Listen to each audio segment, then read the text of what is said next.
सिंधुदुर्गातल्या सिद्धिविनायक उर्फ प्रकाश बिडवलकर हत्या प्रकरणातील मुख्य आरोपी सिद्धेश शिरसाट याच्यासह 4 आरोपींवरती मकोक्का लावा, तसंच आरोपी सिद्धेश शिरसाटला हद्दपार करा, अशी मागणी बिडवलकर यांचे नातलग आणि वकील किशोर वरक यांनी सिंधुदुर्ग पोलीस अधीक्षकांकडे केली आहे.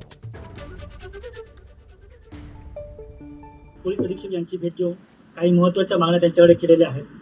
त्यामध्ये जे आरोपी आहेत, जे मुख्य 4 आरोपी आणि आज 5वा आरोपी अटक करण्यात आलेला आहे, त्यांना मकोका लावावा.